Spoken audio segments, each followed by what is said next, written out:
네, 리빙 호프 세 번째 시간 신령한 집 베드로전서 1장 23절부터 2장 9절까지의 내용들을 가지고 오늘 함께 신령한 집에 대해서 좀 이야기를 나눠보겠습니다. 우리 하준이가 어릴 때는 좀 더 많이 순했었습니다.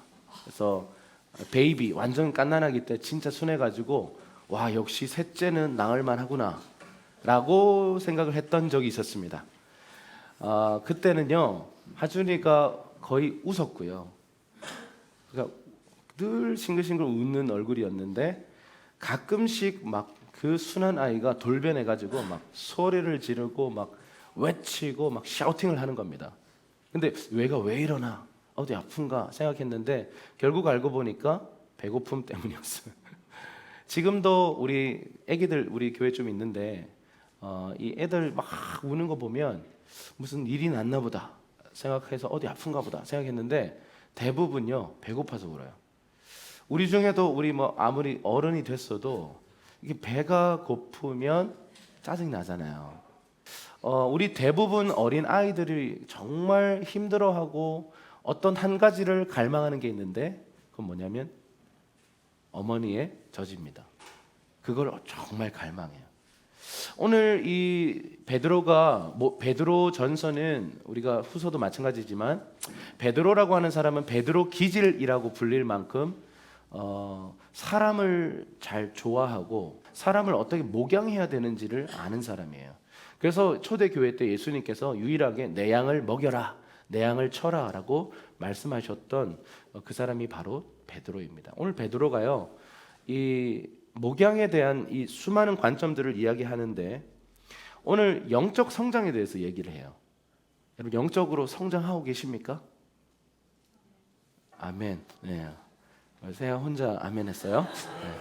네. 성장했으니까 오늘 저기 담기는 거겠죠? 여러분 우리가 오늘 이 자리에 세례식을 참여하고 함께 예배하는 우리 모두가 점검해 봐야 되는데 내가 영적으로 자라나고 있나예요. 만약 1년 동안 작년 세례식에 받으셨던 분들, 네, 조금 이따 도착하는 분도 있고 한데 얼마나 잘하셨나요? 내가 작년에 세례 받고 얼마나 잘하셨나요? 아니면 어릴 때 그냥 세례 받았던 여러분들, 오랫동안 10년, 20년 신앙생활을 해오신 여러분들이 지금 얼마나 자라가고 있는지, 아니면 그 성장이 좀 멈춰 있지는 않은지, 그걸 좀 우리가 돌아볼 필요가 있습니다. 오늘 베드로전서 1장 23절에서 25절까지의 말씀을 먼저 한번 좀 읽겠습니다. 자, 우리 큰 목소리로 함께 외치겠습니다. 시작. 여러분이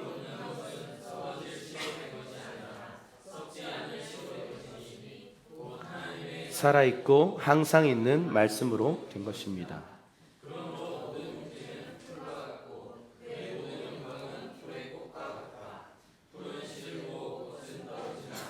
주의 말씀은 영원토록 있도다 라고 했습니다. 이것이 바로 여러분에게 전파된 말씀입니다. 아멘. 오늘 2장에 들어가기 전에 사실 이 베드로전서 1장 23절에서 25절까지의 이 이야기를 기초로 2장 1절에서 그러므로라고 이야기하기 때문에 오늘 이 부분에 대해서 좀 잠깐 다루겠습니다. 여러분 지난 시간에 그런 얘기를 했어요. 거듭남의 근원이 뭐라고요? 뭐 때문에 거듭났어요? 뭘 듣고? 하나님의 말씀을 듣고 거듭나셨어요. 자, 영적 성장이 어떻게 이루어질 수 있는가? 오직 말씀밖에 없어요. 말씀이라고 하는 이 신령한 젖이라고 하는 이 공급이요, 공급되지 않으면 그 누구도 자라갈 수가 없다라고 베드로가 지금 선언하고 있어요. 근데 왜 이렇게까지 말씀이 중요한가를 얘기하는데 말씀이 뭐냐라는 거죠. 오늘 우리가 거듭난 것은 썩어질 씨로 된 것이 아니라 썩지 않을 씨로 된 것인데 그 썩지 않을 씨가 뭐예요? 하나님의 살아있고 항상 있는 뭐예요? 말씀이 이 씨다라고 말씀하고 있습니다. 우리가 전해 들은 복음이 뭐냐라고 했을 때 베드로는 이렇게 이 말씀을 인용합니다. 이사야의 예언인데요. 모든 육체는 풀과 같고 그의 모든 영광은 풀의 꽃과 같다.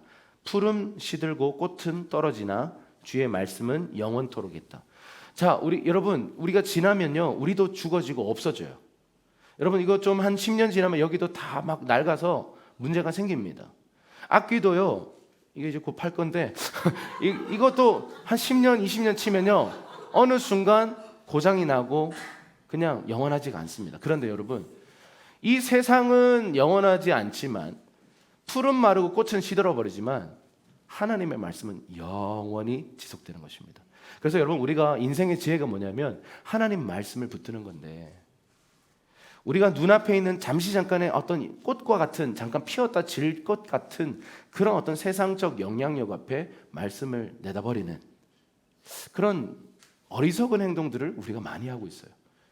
그러니까 우리가 정말 믿어야 할 복음의 내용은 뭐냐면 하나님 말씀은 영원하다예요. 그래서 영원한 말씀을 붙들어라 입니다. 아멘이십니까? 이게 지금 기초예요. 이 전제를 두고 그러므로 너희가 신령한 젖을 사모하라 이렇게 얘기하고 있는 거죠. 그런데 하나님의 말씀을 사모하고 갈망하라, 오케이. 그런데 먼저 해야 할 일은 뭐냐면 버릴 게 있대요. 자, 우리 한번 읽어보겠습니다. 베드로전서 2장 1절에서 2절입니다. 시작. 그러므로 여러분은 모든 악의와 모든 거짓과 가난하기들 같이 신령하고 순전한 젖을 사모하십시오. 이는 여러분이 구원에 이르도록 자라게 하려는 것입니다. 오늘 5가지 우리가 버려야 할 영적 성장을 가로막는 장애물이 있어요. 첫 번째 한번 따라할까요? 악의. 이 악의가 뭐냐면 헬라어로 카키아라는 단어인데요. 이 카키아는 어떤 뜻이냐면 원한, 해치고 싶은 마음, 화그냥 막그냥 이런 거 있잖아요. 여기저기 막그냥 막 치고 싶고 누군가를 해코지하고 싶은 그 마음. 그 마음인데 이 마음의 본질은 뭐냐면 완고한 마음이에요. 완고한 마음이 뭔지 아세요?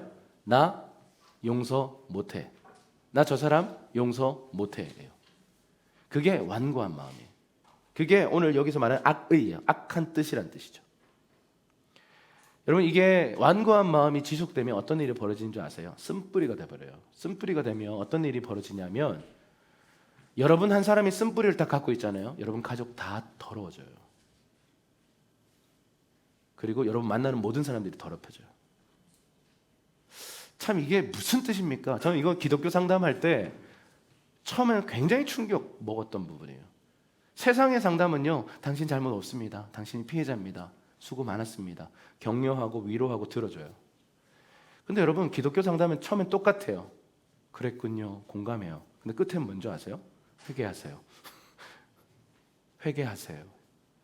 당신이 피해자 맞군요. 그런데 당신이 그 사람을 판단하고 용서하지 못하고 있군요. 그러면 당신은 또 다른 하나님 앞에 범죄를 짓고 있는 겁니다. 회개하십시오. 당신이 지금 마음이 이렇게 병들고 몸이 아픈 이유는 그 죄를 회개하지 않고 있기 때문입니다. 회개하십시오. 이 말을 하기가요, 참 쉽지 않죠. 그런데 복음 중심적인 사람들이라면요, 우리가 항상 위로받기보다, 여러분 교회 다니는 이유가 뭐예요? 위로받으려고 오십니까? 여러분 교회 오는 이유는 뭐냐면요, 위로받고 격려, 분명히 합니다. 우리가 서로 사랑과 선행으로 서로 돌아볼 겁니다. 근데 그 끝은 먼저 아세요? 복음 앞에 서야 돼요. 그리고 당신이 잘못된 태도를 갖고 있으면 회개하십시오. 내가 누군가에 대해서 어떤 예를 들어 해코지를 당했는데 누가 봐도 이거는요 명백하게 그 사람이 잘못이고 나는 피해자예요. 근데 평생 동안 이 사람은 그거 잊어버리고 사는데 평생 동안 그거 기억하면서요 그 사건을 계속 생각하는 거예요. 묵상하고 생각하고 묵상하고 그러면서 그 사람을 해치고 싶은 마음으로 매일 밤을 보낸다면 그것이 선한 것일까요? 그래서 오히려 더 악한 것입니다. 여러분 이것은 인본적인 이 기준으로 들으면 뭔 소리야 이렇게 얘기할 수 있어요. 그런데 하나님 중심적인 관점으로 보면요 너무 당연한 얘기예요. 내가 피해를 당했지만 내가 똑같이 복수를 하거나 혹은 뭔가를 갚아주려는 마음, 막 해코지하고 싶은 그런 마음에 미워하는 마음과 증오하는 마음에 사로잡혀 있다면 그래서 또 다른 죄를 짓는 것입니다. 여러분 혹시 그 사람은 절대 용서 못해 하는 사람이 있다면 여러분 잘하지 못해요. 절대로 잘하지 못합니다. 용서하셔야 돼요. 여러분, 사탄이 여러분에게 하고 있는 영적 성장을 가로막기 위해서 여러분 마음속에 하고 있는 일이 바로 이 일입니다. 여러분 주변에 여러분을 힘들게 하는 사람이 나타날 겁니다. 근데 그 사람을 용서 못해요. 그러면 당신은 하나님과 연결될 수 없고 자라갈 수가 없는 것입니다. 그래서 여러분, 악의를 버리십시오. 그 대상이 누구든지 간에 여러분, 악의를 버리십시오. 아멘이십니까? 아멘 소리가 작습니다. 아멘? 네, 악의를 버려야 돼요. 자, 두 번째입니다. 따라합시다. 거짓. 이게 헬라어로 돌로스인데요. 이런 뜻입니다. 개교, 교활함, 음흉한 꾀, 자신의 유익과 이익을 위해 다른 사람을 이용하려는 교만입니다. 한마디로 거짓말하는 거예요. 여러분, 저는 이 거짓말은 습관이라고 생각해요. 그리고 영입니다. 어릴 때부터 거짓말에 습관이 있었던 사람은요, 거짓말이 그냥 막 나옵니다. 나도 모르게 나와버립니다. 정직해야 하는 그 순간에 정직하게 직면하면, 용서를 구하면 바로 해결될 수 있는 일을요, 거짓말했다가 그게 털러나서 막 일이 꼬이는 일들을 저는 많이 봤어요.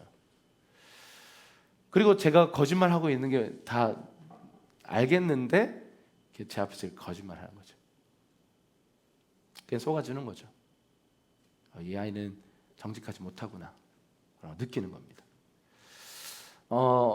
우리 교회에 이제 몇몇 분들은 너무 또 정직해서 이렇게 막 힘들어지는 케이스들이 종종 있긴 한데요.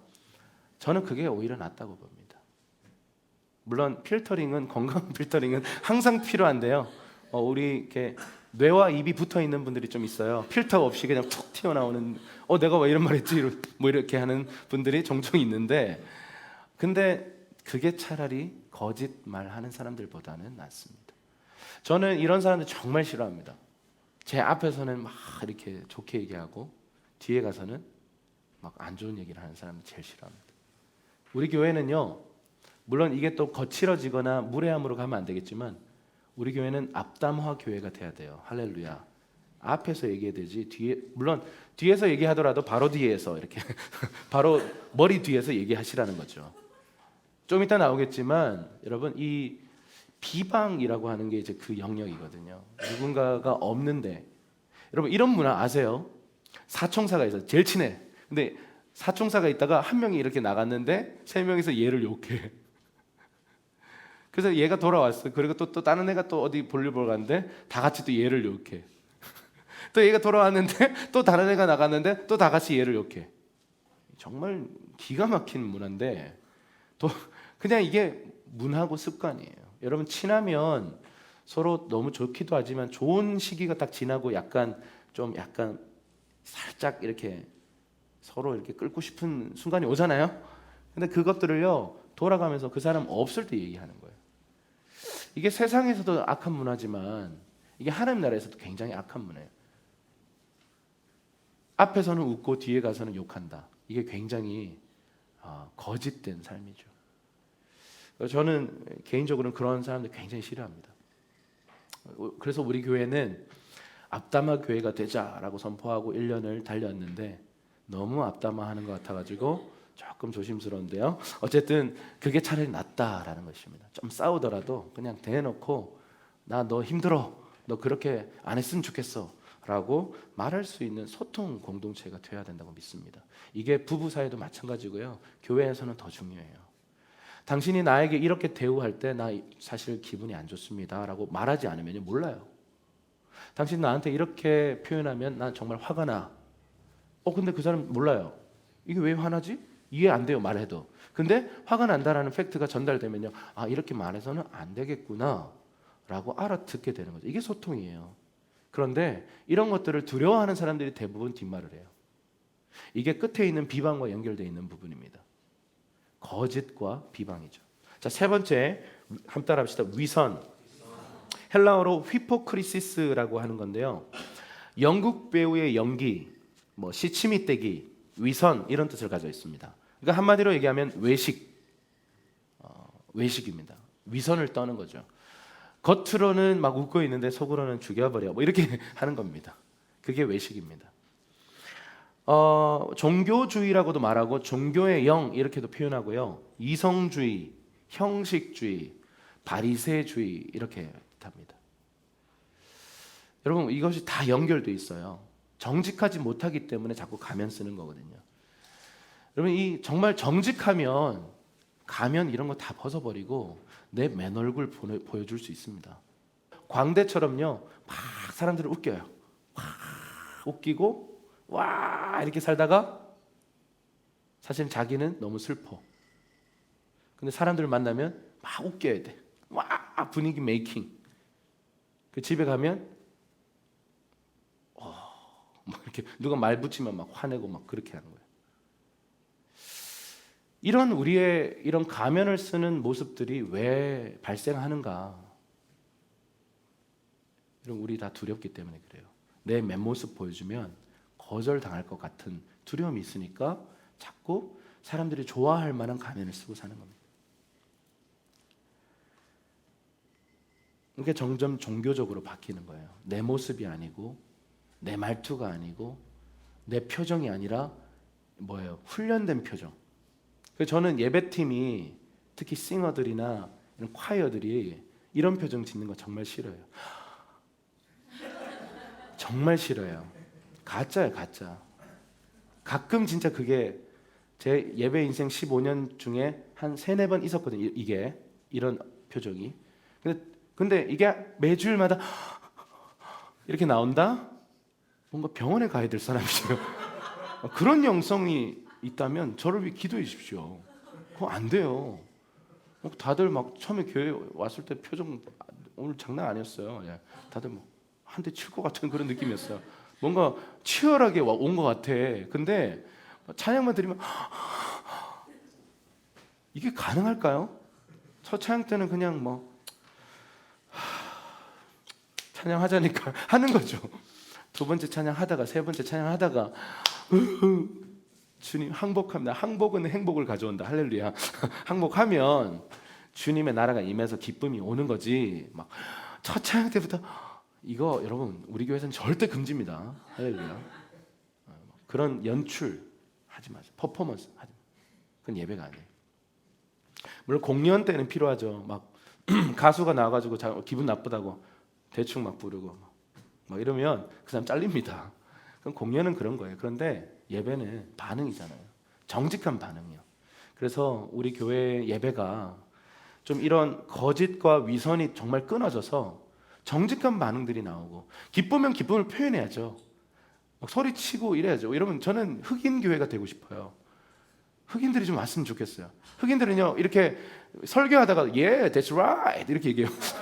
Yeah, 뭐 이렇게 막 얼마나 설교할 맛이 나요. 우리는 막 아멘 그러면 아멘, 아멘, 아멘.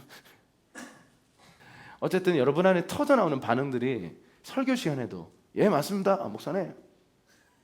너무 많이 말하나? 어쨌든 여러분 그런 반응들이 이 예배 안에 있어야 된다고 생각해요. 그래서 살아있는 소통들이 찬양과 설교와 우리의 코이도니아 가운데 있었으면 좋겠습니다. 자, 네 번째 시기입니다. 시기는 질투와 비슷한 개념인데 프흐도노스라는 단어인데 질투, 시샘이란 뜻을 가졌고요. 이런 뜻입니다. 남의 것을 소유하고 싶은 이기적 욕망이에요. 내 거 아닌데 갖고 싶어. 그게 시기예요.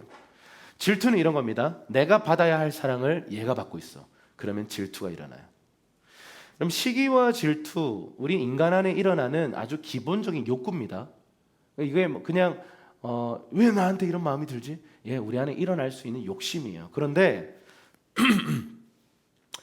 이 시기는요, 불편한 감정을 넘어서서 상대방의 명성과 인격을 파괴시키고 싶은 생각이 들어요. 그래서 이게 시기가 좀 무서운 거예요. 질투는 하나님도 질투하시는 분이세요. 내가 받아야 할 사랑, 얘가 나를 사랑해야 되는데 우상을 섬기고 있어요. 그러면 하나님 질투하세요. 질투는 하나님의 성품이기도 해요. 그런데 문제는 시기는 파멸시킬 거야. 이런 거예요. 얘가 지금 나보다 더 잘하고 사랑받고 있고 주목받고 있고 얘가 갖고 있는 저 악기 부사쁘고 싶고 이런 거 있잖아요. 그렇게까지 생각해 본 적 없나요? 드라마 보면요 꼭 꼭 이렇게 주인공이 이런 시기 질투로 인해서 엄청난 핍박을 받잖아요. 그러니까 그게 질투까지는 누구나 들 수 있는 생각이, 나보다 주목을 더 받네? 관심 종자들이 요즘 많아가지고요. 관심 나보다 더 많이 받으면 속상해하고 그래요. 근데 여기서 끝날 수 있는데 시기는 뭐냐면 부셔버릴 거야 이런 거예요. 제 이번에 제출하는 서류에 내가 낙서할 거야 뭐 이런 거 있잖아요. 이런 것들이 시기인 것이죠. 근데 여기서 더 나가서 이걸 말하기 시작하는 게 비방이에요. 자, 비방이라는 단어는 카탈랄리아라고 하는 이 단어인데 중상, 험담, 악담이라는 뜻을 가졌습니다. 다른 사람의 명성에 손상을 입히고 망가뜨리는 거예요. 여러분 이게 정말 악랄한 건데요. 왜 악랄하냐면 예를 들어서 자 예를 들게요. 우리 승주한테 승주는 자 예를 든 겁니다. 승주는 알코올 중독자야. 이렇게 내가 여러분들에게 한 사람 한 사람 만나면서 얘기했어요. 그럼 여러분 무슨 생각을 가질까요? 승주에 대해서 어떻게 저렇게 착한 얼굴로 해서 자 알코올 중독 너무 약하구나.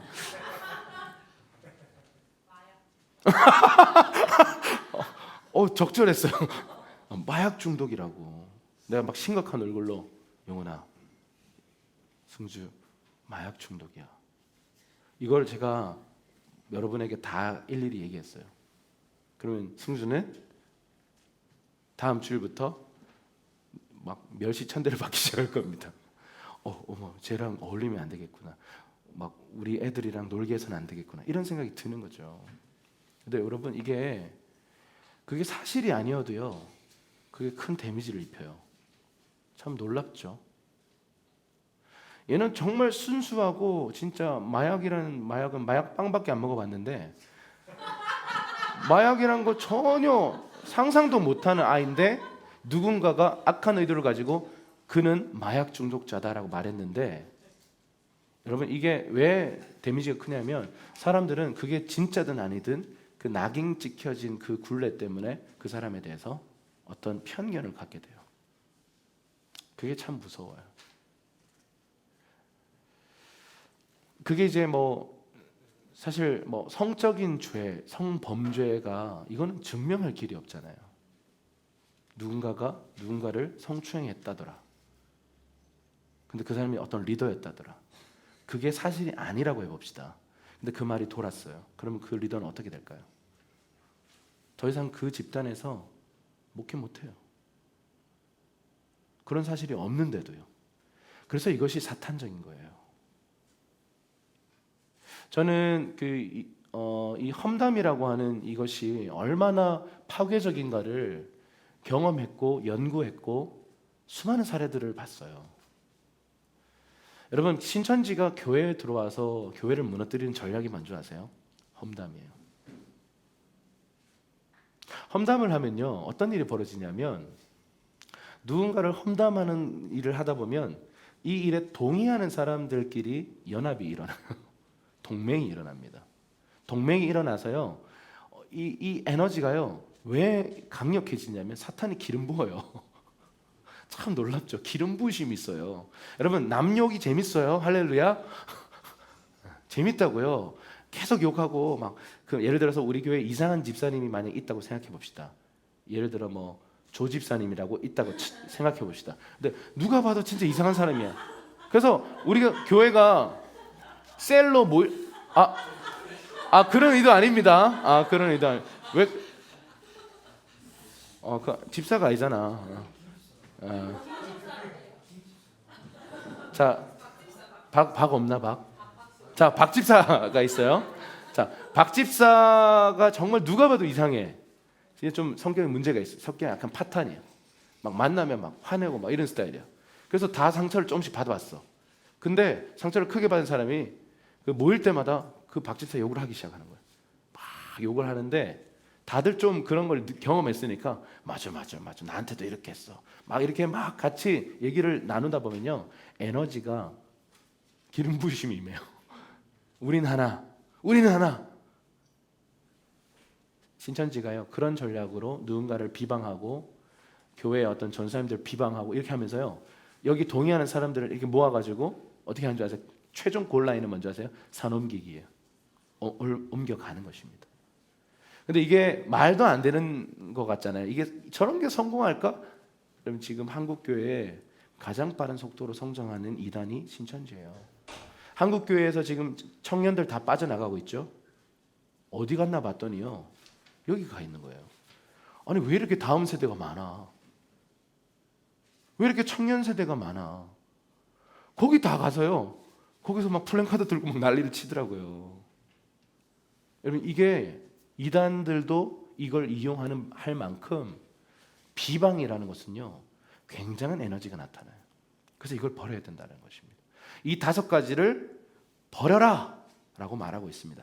이것과 반대되는 개념이 뭐냐 하면, 첫 번째로 그 뒤에 이어지는 신령하고 순전한 것, 영적이고 순전한 것, 정직한 것을 추구해라, 이 말입니다. 자, 이 영적 성장을 위해서 버려야 될 5가지가 있고 취해야 할 이 한 가지가 있는데요. 다시 한번 읽어볼게요. 2절입니다. 시작. 갓난아이들 같이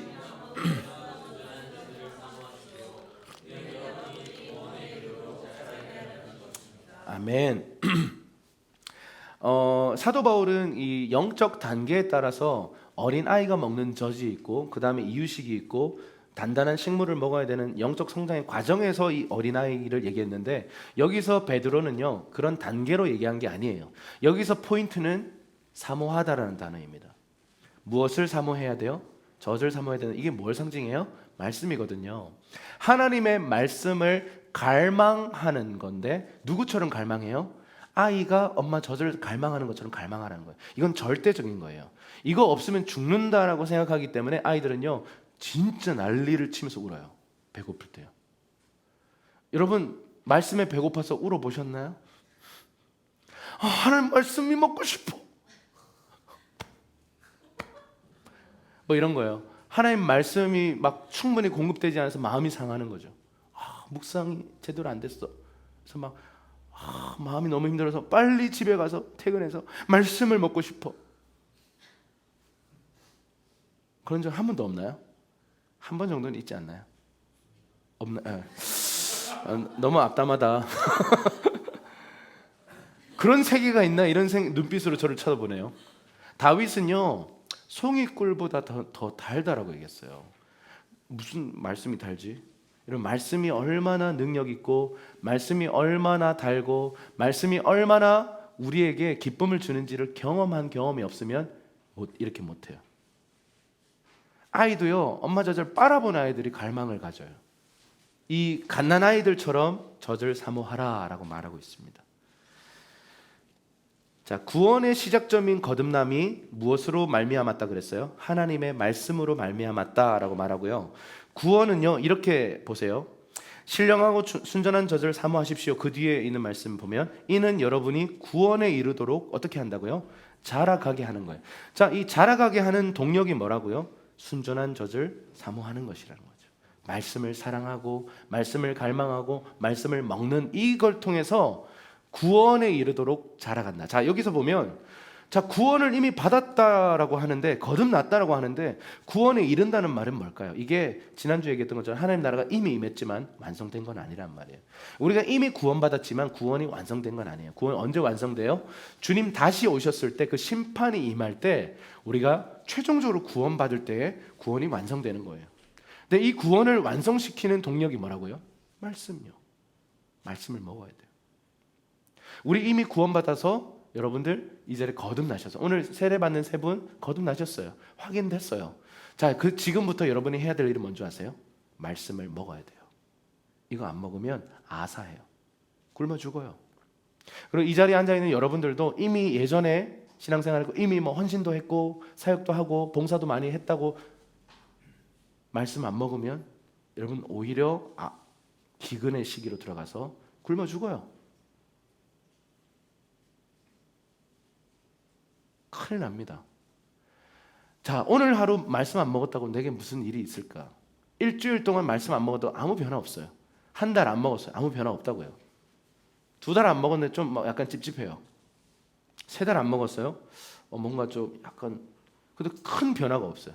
그러다가요 1년 지나고 나면 어느 날 그냥 죽어요. 더 이상 일어날 힘이 없고 예수가 안 믿긴다 이런 소리 하고 있고 난 교회 안 다니겠다. 사역이고 뭐고 헌신이고 뭐고 난 다 던져버리겠다. 뭐요? 말씀이요 공급되지 않고 세상의 소리들, 세상의 영향력들이 막 들어가니까요 끌고 가는 거예요. 구원받은 백성인데도 불구하고 막 끌려가는 거예요. 그러다가 여러분 이 사람이 거기서 돌아오고 회개하는 날이 언제인 줄 아세요? 말씀이 다시 막 우리를 추적해 오셔가지고 은혜 가운데 말씀이 뿅 하고 우리 마음에 딱 부어졌을 때 내가 무슨 짓을 한 거야? 이러면서 막 울면서 오는 거예요. 그게 결국 말씀의 역사예요. 결국 성령님이 하시는 일은 뭐냐 하면요, 성령님이 하시는 일의 사역의 모든 핵심은 뭐냐 하면 말씀을 공급해 주시는 거예요. 그래서 말씀이 우리에게 들어오고 먹여지고 말씀이 부어져서 우리를 향한 하나님의 뜻이 이루어지도록 계속해서 성령이 역사하시는 것입니다. 말씀을 먹으십시오. 이 사람에게 말씀 꼭 먹으세요. 한번 얘기해 주시죠. 이렇게 좀 정리합시다. 구원의 시작점이 거듭남인데 거듭남도 하나님의 말씀으로 말미암았고요. 구원의 완성에 이르도록 자라가게 하는 것도 하나님의 말씀으로 말미암는 거예요. 자 보세요. 말씀으로부터 말미암아 나와서 말씀으로 돌아가는 거예요. 이게 영적 성장의 유일한 길이다 이렇게 말하는 겁니다. 자, 베드로전서 2장 4절에서 8절입니다. 우리 큰 목소리로 읽겠습니다. 시작. 사람에게는 버림을 당하셨으나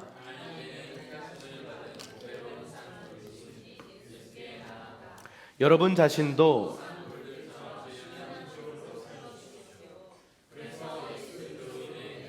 하나님께서 기쁘게 받으실 만한 제사를 드리는 거룩한 제사장이 되십시오. 성경에 이르기를 보라 내가 택한 보배롭고 요긴한 모퉁이 돌을 시온에 둔다. 그를 믿는 사람은 결코 수치를 당하지 않을 것이다 라고 했습니다. 그러므로 믿는 여러분에게는 보배이지만 믿지 않는 사람들에게는 건축자들의 버린 돌이 모퉁이의 머릿돌이 됐다고 했고 또한 거치는 돌과 넘어지게 하는 바위가 됐다고 했습니다. 그들이 말씀에 순종하지 않으므로 넘어지니 이는 그들이 그렇게 되도록 정하셨기 때문입니다. 아멘. 예수 그리스도에 대해서 이렇게 소개하고 있습니다. 예수님은 모퉁이 돌이다. 예수님은 돌이다 이렇게 얘기하는 거예요. 근데 어떤 돌이다? 버림받은 돌이다. 누가 버렸다? 스스로 당시에 이 사회에서 건축자다라고 불렸던 사람들이 이 돌을 버렸다고요. 그 버림받은 돌이었다는 거죠. 근데 여러분 이 버림받은 돌이 결국 알고 보니까 모퉁이 돌인데요. 여러분 우리 건축할 때 준공할 때 머릿돌 이렇게 심잖아요. 우리 한국에서는 그렇게 하는데요. 실제로 이스라엘의 이 건축 보면 어떻게 하냐면 모퉁이 돌, 이 머릿돌을요 제일 먼저 첫 번째 스톤으로 딱 놔요. 그리고 이 돌을 위에다가 좌우 옆에다가 벽돌들을 이렇게 쌓아가서 집을 완성하는 거죠. 이게 형식적으로 하는 게 아니라 실제로 이 코너스톤, 이 모퉁이 돌은요 아주 중요한 주춧돌이고 기준점이 되는 돌이라는 거죠. 예수님이 그런 돌이었다는 거예요. 그런데 사람들에게는 그 소중함을 알지 못하고 버려버렸다는 거죠. 근데 버려버리니까 어떤 일이 벌어지냐면 지나가다 걸려 막 넘어지는 거예요. 그러면서 이 돌을 욕하는 거예요. 에이 뭐 이런 돌이 있어. 막 결국 예수님이 걸어가셨던 길이 바로 그 길이에요. 수많은 대중에게 손가락질 당하고 욕먹고 저주당하고 그 보배로움을 알아봐 주지 못하는 사람들요. 저와 여러분들이 이 자리에 모여서 예수 그리스도 때문에 모였잖아요. 그분의 보배로움을 우리는 경험했습니다. 그분을 우리는 찬양하고 그분께 합당한 존귀를 드리는 자들이 됐어요. 이 말은 뭐냐면 여러분들은 살아있는 돌들이 돼서요 모퉁이 돌 대신 예수님께 붙어가지고 점점점 쌓여가는 거예요. 나와 너가 또 함께 연결되고 서로 연결되면서 신령한 집으로 이렇게 지어져 간다라는 것입니다. 그런데 이 여기서 말하는 신령한 집이라고 할 때 이 신령하다라고 하는 단어는 spiritual, 영적이라는 뜻이고요. 집이라는 단어는 우리가 계속 얘기해오고 있는 오이코스예요. 신령한 오이코스로 우리가 이렇게 지어져 가고 있다라고 얘기하는데 이 오이코스라는 단어에 이 오이코스라는 단어를 신약에 보니까 이렇게 검색해 보니까 집으로 가족, 가정 이렇게 많이 번역되어 있는데 어떤 경우는 성전도 오이코스를 단어를 쓰더라고요. 집, 성전 이 같이 들어있는 뜻입니다. 이 말은 무슨 뜻일까요? 여러분, 신령한 집으로 지어져 가고 있는 저와 여러분들의 작은 돌멩이들이 코너스톤, 이 모퉁이 돌 대신 예수님께 붙어가지고 여러분과 내가 또 우리 형제 자매들이 붙어가지고요 신령한 집으로 이렇게 집 지어져 가고 있는데, 이게 완성되니까 결국 성전인 거죠. 하나님이 거주하시는 성전이고 하나님의 집을 만들고 있고, 저와 여러분들이 그 성전의 기초돌 대신 예수님을 따라 주춧돌들로 우리가 이렇게 세워져 가고 있다라는 것입니다. 여러분, 이 자리에 있는 우리 모두 다 교회에서 아무 봉사를 안 하고, 예를 들어 뭐 어떤 일이 있을 때 뭐 함께 이렇게 도와줄 수 없는 형편에 있는 분들이 있잖아요. 그래서 저는 이런 얘기를 하는 사람 많이 들었어요. 저는 이 모임에서 하는 일이 없습니다. 그러니 뭐 제가 안 나와도 괜찮지 않나요? 라고 말하는 분들을 제가 종종 우리 교회에서는 아니지만 예전에 제가 좀 많이 들었어요. 그런 얘기를. 여러분, 정말 틀린 얘기예요. 여러분, 이게 무슨 하나님 나라, 이 성전이 뭔지를 모르기 때문에 하는 말이에요. 여러분, 저와 여러분들은 존재적으로 벽돌들이에요. 이 살아있는 돌들인 여러분들이 이렇게 연결되어 있는데, 예를 들어서 나는 오늘 나는 여기 필요 없는 것 같아요. 그리고 뛰쳐나갔어요. 그러면 그 집이 어떻게 될까요? 하자난 집이 되는 거예요. 여러분, 공동체는요 이렇게까지 우리는 서로에게 위탁돼 있어요. 난 그냥 오늘 안 할래. 그러고는 이렇게 이 벽돌 하나가 뛰어내렸어요. 그러면 이 집에는요 비바람, 오늘 같은 날은 뭐 더 심하죠. 비바람에 모기에 온갖 것들이요 집안에 다 들어오는 거예요. 그래서 여러분, 공동체 지체 한 사람 한 사람이 정말 소중합니다. 그 누구도 넌 여기서 필요 없는 존재야 라고 말할 수 있는 사람은 단 한 사람도 없습니다. 아멘이십니까? 그래서 우리가 서로를 대할 때요, 당신은 없으면 나도 굉장히 큰 어려움을 겪는다는 걸 알아야 돼요. 우리가 지난 금요일에 이런 얘기를 했어요. 아간 한 사람의 범죄 때문에 공동체 전체가 어려워지는 걸 봤어요. 그런 면에서 봤을 때 공동체는 위험해요. 나만 잘 살아가서 되는 게 아니라 얘가 범죄하고 있으면 똑바로 살도록 붙들어주고 기도해주고 때로는 책망해서 올바른 위치에 돌아서게 만들어야 돼요. 왜요? 내가 살기 위해서라도. 이 공동체 전체가 힘들어진다고요. 똑같은 논리에서요, 이 벽돌 하나가 어느 날 가출했어요. 그러면 야, 너 그러면 안 돼. 다시 그 자리에 집어넣게 만드는 게 공동체라고요. 그러니까 건축자들의 버린 돌이 머퉁이의 머릿돌이 되는 이 아이러니가 하나님의 나라예요. 그게 바로 예수 그리스도이십니다. 세상 사람들은 필요 없다고 발로 차버리고 던져버리는 이 버린 돌이 우리에게는요 가장 소중한 돌이라는 거죠. 그게 예수 그리스도이십니다. 여러분, 이 보세요. 모퉁이 돌에서부터 쌓기가 시작돼서 다 쌓고 어디로 돌아가요? 모퉁이 돌로 돌아가요. 만물이 주에게서부터 나오고 만물이 주님께로 돌아간다는 의미예요. 그러니까 하나님의 집, 성전은 이렇게 세워져 가는 것입니다. 자, 그러면 이 연합이 굉장히 중요한 개념이잖아요. 굉장히 중요한 개념이에요. 자, 에베소서 2장 19절에서 22절, 사도 바울도 이 부분에 대해서 아주 비슷한 얘기를 했어요. 한번 읽어볼게요. 시작.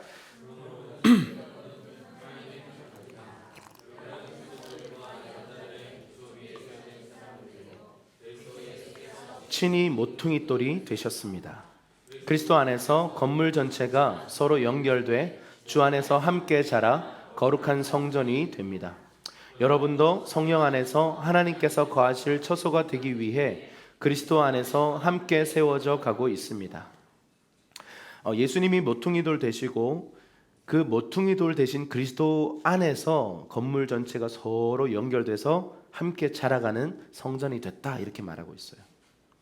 자, 말씀으로 거듭난 하나님의 가족. 자, 하나님의 가족 어떻게 만들어져요? 거듭나야 돼요. 일단은 오이코스로 어떤 사람들이 들어올 수 있어요? 거듭나지 않은 사람들 사실 오이코스가 될 수가 없어요. 거듭나셔야 돼요. 그리고 하나님의 가족의 언약 안에 들어오기로 결정한 사람들이 바로 오이코스예요. 그냥 간 보고 그냥 이렇게 그냥 배회하는 사람들은 오이코스 아닙니다. 이 내가 정말 거듭났고 하나님의 가족이 되었고 이 공동체의 지체로서 가족으로서 그 언약 안에 들어가기로 결정한 사람들이 바로 오이코스예요. 오이코스는요 그 자체로 교회예요. 가정이라는 뜻이잖아요. 근데 그 자체가 교회예요. 그 교회의 어떤 사람들을 관리해내기 위해서 뭐 출석 체크하고 사람들이 상태가 어떻고 이거를 리더들을 이렇게 해가지고 이렇게 막 관리하는 시스템이 아니고요. 그 작은 소 그룹 하나하나, 이 오이코스 하나하나가요 성경이 말하는 교회인 거죠. 그것들이 이렇게 연합되고 연결되어져서 성전으로 지어져 가는 것, 그게 신약 교회가 우리에게 던져주고 있는 비전입니다. 이거는요 매뉴얼을 따라 움직이는 게 아니에요. 굉장히 관계 중심적이고 언약 중심적이고 하나님 나라 중심적이에요. 그리고 복음 중심적이에요. 복음을 전하는 걸 위해서 이 오이코스들이 움직이는 거예요. 자, 교회가 전도잔치하는 것과 그냥 오이코스가 5-6명 정도의 소그룹이라면 그냥 식사 초대하는 것과 무엇이 더 편하고 쉽겠습니까? 그냥 식사 초대하는 거죠. 그냥 우리 그냥 이렇게 그룹이 있는데 식사하자. 그렇게 초대해서 그냥 복음을 자연스럽게 전하고 교제가 일어나고 그런 일들이 사실 일어날 수 있는 가능성이 있는, 그게 바로 그 자체가 교회인 것입니다. 자, 말씀으로 거듭난 하나님의 가족들은 모퉁이 돌이신 그리스도와 연결되어서 또 다른 산돌인 지체들과 연결되기 시작하면서 건물이 세워지게 되고 거룩한 성전으로 자라가게 됩니다. 오이코스로 연결되는 과정은 돌을 다듬는 과정과 같습니다. 자, 보세요. 자, 이 집을 지으려면 규격이 같은 돌들을 다듬어야 돼요. 이 다듬는 과정이 절대적입니다. 그냥 아무렇게나 쌓으면 그건 집이 안 되죠. 자, 이 돌을 다듬는 과정이 얼마나 복잡하겠습니까? 처음엔 깨부셔야겠죠. 그리고 예쁘게 다듬어 가야 되는 거죠. 여러분, 이 과정이 오이코스예요. 그래서 오이코스에 들어가면요, 뭔가 너무 좋을 거야. 예, 너무 좋아요. 함께하는 사람, 내 식구가 생긴 거죠. 그런데 그게 깊어지잖아요.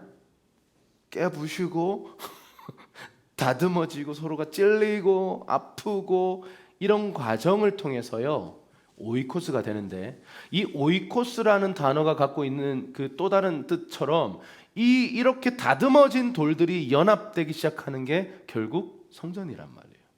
거기에 하나님의 영광이 임재하신다. 여러분, 신약을 살아가는 저와 여러분들이 그럼 어떻게 해야 되겠어요? 여러분 한 사람 한 사람이 산돌이에요. 근데 다듬어지지가 않았어. 삐뚤빼뚤 막 내 잘난 맛에 그동안 살아왔어. 그런데 결혼 관계만 해봐도 여러분 아시겠죠? 얼마나 인간과 인간이 연결되는 게 힘든 건지. 내가 이러려고 결혼했나? 이런 생각이 들어요. 정말 결혼 막 후회도 하고 못 살겠다, 안 살겠다, 뭐 이런 생각들을 합니다. 그런데 그럼에도 불구하고 언약이 있기 때문에 우리를 붙들어줘요. 이 깎이는 과정, 다듬어지는 과정을 통해서요 부부가 한 몸이 되듯이 그리스도의 공동체도 한 몸이에요. 그럼 여러분, 우리가 지금 나이스하게 신앙생활을 하고 싶잖아요. 제가 계속 얘기하는 건 뭐예요? 이렇게 하면 안 된다는 거예요. 나이스해지면 안 돼요. 치고받고 싸워야 된다니까. 치고받으면 안 되고요. 잘 싸우는 법을 배워서요 서로의 의견을 조율하고, 왜 저렇게 생각하는 거지? 근데 그럼에도 불구하고 그 생각을 존중하고, 또 어떤 부분은 정말 잘못된 행동들에 대해서는 교정시키고, 막 권위가 또 책망해주고, 이런 과정 없이 다듬어진다? 나는 그런 역사는 본 적이 없습니다. 한 사람이 성숙해가고 제자화되고 예수님의 제자로 성숙해가는 과정을 보니까요 엄청 혼나요. 베드로 보세요. 사탄아 이런 소리도 들었어요. 그 정도 욕은 먹어야 이 정도로 변화될 수 있습니다. 그럼 오이코스는 다듬어지지 않은 돌들끼리 연결되는데 막 다듬어지는 소리 때문에 시끄러워요. 막 덜그덕덜그덕거려요. 그런데 놀라운 사실은 뭐냐면 열왕기상 6장 7절 한번 읽어볼게요. 큰 목소리로 시작. 성전을 건축할 때 채석장에서 잘 다듬어낸 돌을 써서 건축하는 동안 성전에서는 망치나 도끼나 다른 철 연장 소리가 들리지 않았습니다. 자, 무슨 얘기를 해요? 성전을 건축할 때 그 돌들은 이미 다른 곳에서 다 잘라가지고 다 다듬어서 와서 그냥 놓기만 한 거예요. 그러니까 소리가 났다 안 났다? 안 났다. 근데 오이코스는 소리가 날까 안 날까요? 엄청 나요. 막 이런 거예요. 오이코스 바꿔주세요. 나 저 인간이랑 못하겠어요. 우리 나중에 하면 꼭 이런 생각을 하든지 말을 하든지 그럴 겁니다. 나 저 사람하고는 못하겠다고, 안 하겠다고, 바꿔달라고. 아니요, 그 사람과 대박 싸우세요. 잘 싸우세요. 성숙하게 싸워서 변화돼야 돼요. 여러분, 그 예수전도단에서 하는 그 DTS라는 훈련이 있는데요. DTS 갔다 오면 이제 3개월 동안 이렇게 강의를 듣고 2개월에서 3개월 동안 전도여행을 떠나는데, 이 DTS의 꽃은 뭔지 아세요? 전도여행이에요.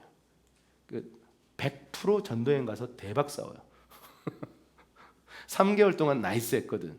강의만 들으니까 서로 형제님 축복합니다, 사랑합니다, 허그 이렇게만 했으니까 사실 그렇게 싸울 일은 별로 없어요. 근데 이미 그 전에 싸우는 그 사람들도 많대요. 그런데 100% 어디서 싸우느냐? 전도여행 가서 같이 일을 할 때 대박으로 싸워요. 이쪽으로 가자 그러고 난 그쪽으로 안 가겠다 그러고, 리더가 이쪽으로 가자 그러는데도 왜 그쪽으로 가야 되냐고 이쪽으로 가자고 그래. 대박 싸우고 막 뭐 밥 먹는 것 때문에, 메뉴 때문에 대박 싸우고, 잠자는 것 때문에 대박 싸우고. 여러분, 우리가 나이스한 관계를 유지하면서, 거리를 유지하면서 같이 자보지도 않고 같이 먹어보지도 않고 같이 일해보지도 않는다면 나이스한 관계 유지할 수 있어요?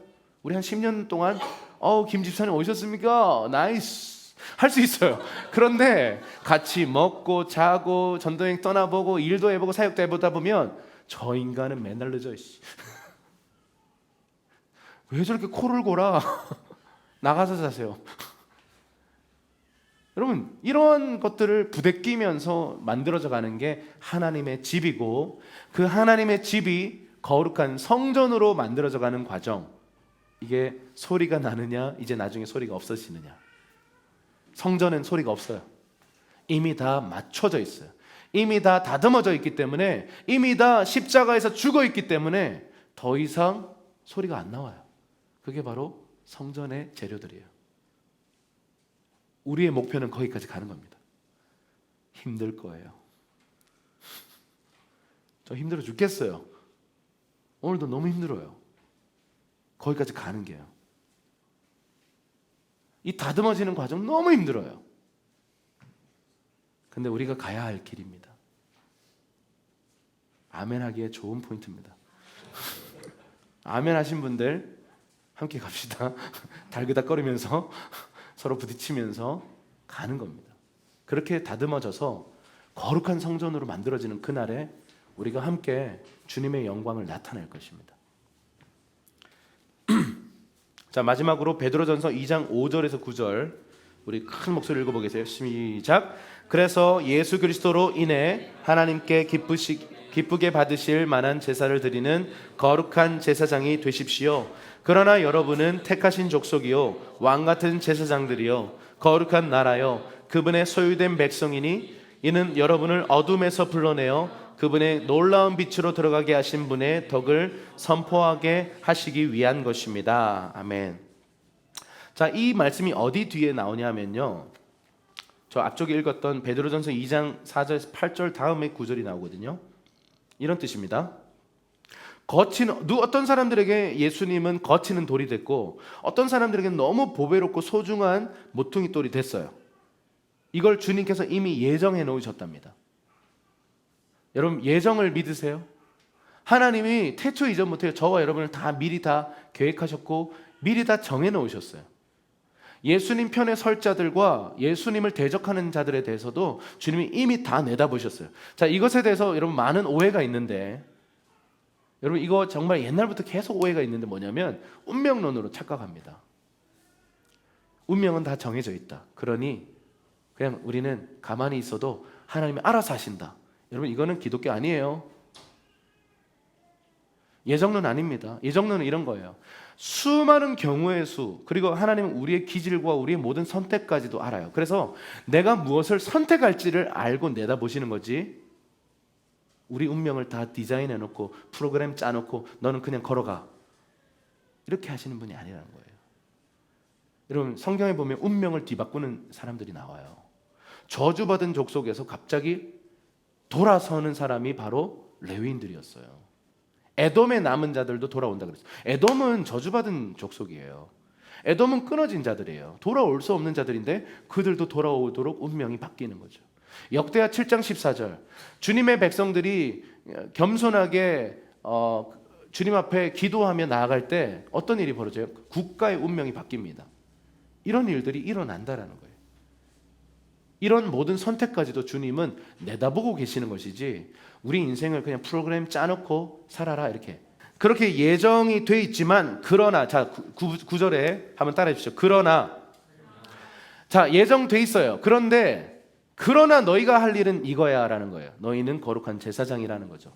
너희가 할 일은 뭐예요? 하나님의 그 구원받은 백성들이 하나님의 덕을 선전하는 거, 선포하는 거, 이것 때문에 너희를 세웠다 이렇게 말하는 것입니다. 우리가 할 일은 뭐예요? 복음 전도예요. 우리가 할 일은 하나님의 선하심을 만방에 알리는 것입니다. 예정은 하나님의 몫입니다. 그리고 우리가 할 일은 때를 얻든지 못 얻든지 말씀을 전하는 것입니다. 복음을 전하는 것입니다. 함께 외치든 개인적으로 관계 전도를 하든 상관없어요. 여러분, 외치셔야 돼요. 우리가 할 일은 그겁니다. 우리 옆 사람에게 한번 선포해 주십시오. 당신 거룩한 제사장이십니다. 함께 기도하십시다.